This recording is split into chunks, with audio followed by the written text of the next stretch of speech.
क़यामत की एक और बड़ी निशानी जाहिर हो गई।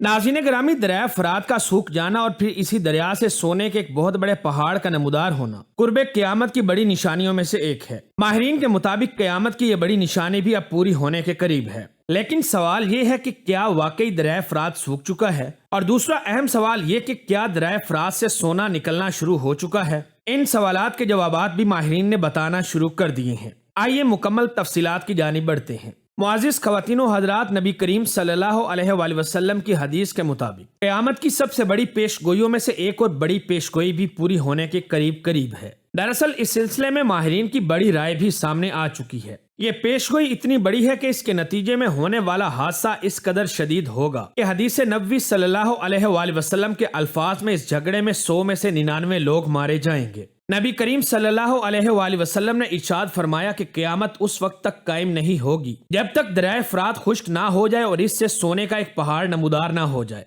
आपने फरमाया कि इस सोने के पहाड़ के लिए बहुत सारे लोग आपस में झगड़ा करेंगे और हर कोई सोने की मलकियत को हासिल करना चाहेगा। वाज़ह है कि नबी करीम सल्लल्लाहु अलैहि वसल्लम ने फरमाया कि यह झगड़ा इस कदर खूनरेज होगा कि इस लड़ाई में हर 100 में से 99 अफराद मारे जाएंगे और सिर्फ एक जिंदा बचेगा। और फिर हजूर ने फरमाया कि अगर तुम लोग इस लड़ाई को देखो तो कभी भी इस लड़ाई का हिस्सा ना बनना, क्योंकि इस लड़ाई में शामिल होने वाला हर शख्स जहन्नुमी होगा। और इसकी वजह यह है कि यह पहाड़ अल्लाह ताला की जानिब से एक आजमाइश होगा। नाज़रीन, हदीस नबवी सल्लल्लाहु अलैहि वसल्लम के अल्फाज का मफहूम और इस हदीस की रोशनी में हम देख सकते हैं कि सोने के इस पहाड़ से निकलने वाले ज़खायर की मालियत कितनी ज्यादा होगी कि तकरीबन दुनिया की हर कौम इसे हासिल करना चाहेगी। और ये तमाम के तमाम लोग जो किसी भी फरीक का हिस्सा बनकर इस सोने के पहाड़ के हसूल की लड़ाई में शामिल होंगे, सब जहन्नुमी होंगे और आखिरकार इस सोने के पहाड़ को अल्लाह ताला की जानिब से गायब कर दिया जाएगा। वाज़ह है कि ये इतनी बड़ी आजमाइश होगी कि खुद हजूर सल्लल्लाहु अलैहि वसल्लम ने इससे दूर रहने का हुक्म दिया।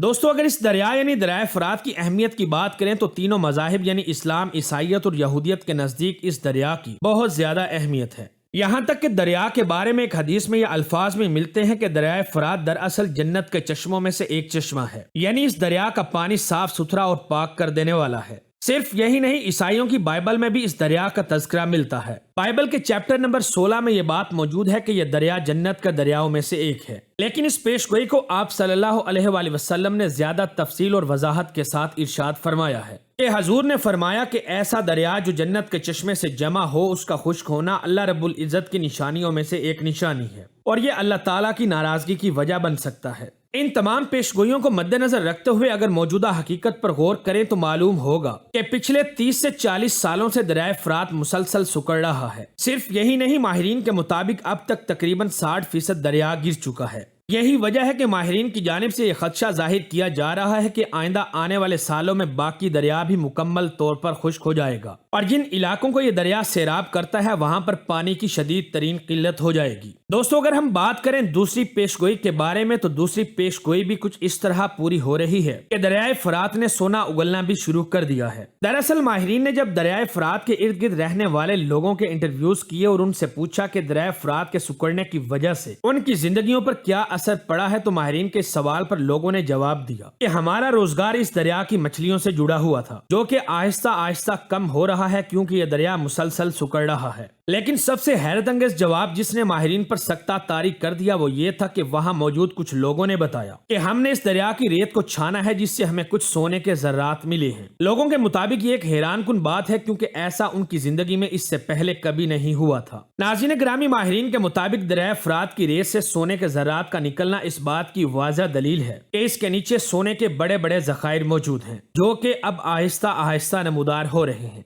माहिरीन कहते हैं कि फिलहाल इस दरिया को मुकम्मल तौर पर खुश्क नहीं किया जा सकता और ना ही इस दरिया का रुख मोड़ा जा सकता है क्योंकि करोड़ों लोगों का रोजगार इस दरिया से जुड़ा हुआ है। मुअज़्ज़िज़ दोस्तों, माहिरीन की तहकीक का मकसद तो कुछ और था, लेकिन लोगों के इन बयानात ने माहिरीन को मजीद तहकीक करने पर मजबूर कर दिया। लेकिन बात सिर्फ यहाँ खत्म नहीं होती। माहिरीन को सबसे बड़ा झटका उस वक्त लगा जब इनको ये पता चला कि बहुत सी मजहबी किताबें इस दरिया का जिक्र करती हैं और खास तौर पर जनाब नबी करीम सल्लल्लाहु अलैहि वसल्लम की हदीस जब इनके सामने आई जिसमें न सिर्फ इन सोने के पहाड़ों پہاڑوں کے متعلق پیش گوئی کی گئی بلکہ اس کے نتیجے میں پیدا ہونے والے عظیم فساد کا بھی ذکر کیا گیا۔ دریائے فرات کا خشک ہونا، اس میں سونے کے ایک بڑے ذخیرے کا ظاہر ہونا اور اس کی ملکیت کے لیے دنیا کی بڑی طاقتوں کا آپس میں لڑنا، یہ واضح طور پر اس بات کی طرف اشارہ کرتا ہے کہ اس کے بعد سے قیامت کی فائنل نشانیاں ظاہر ہونا شروع ہو جائیں گی۔ تو دوستو، اس سے اندازہ لگایا جا سکتا ہے کہ دریائے فرات کے خشک ہونے سے پہلے ہی دجال کا ظہور ہوگا، اور اس کے ساتھ ساتھ امام مہدی علیہ السلام بھی لوگوں کے درمیان ہوں گے، اور اسی طرح دریائے فرات کے خشک ہونے سے پہلے حضرت عیسیٰ علیہ السلام بھی نازل ہوں گے۔ البتہ یہ تمام کی تمام باتیں فی الحال قیاس آرائیاں ہیں، لیکن حدیث کے الفاظ کے مطابق یہ سب کچھ ہونے سے پہلے قیامت کی فائنل نشانیاں ظاہر ہوں گی، جن میں بڑے بڑے طوفان آئیں گے جن سے تمام کے تمام مومن لوگ اس دنیا سے رخصت ہو جائیں گے، یعنی تمام کے تمام مومن لوگ اس ہوا سے فوت ہو جائیں گے،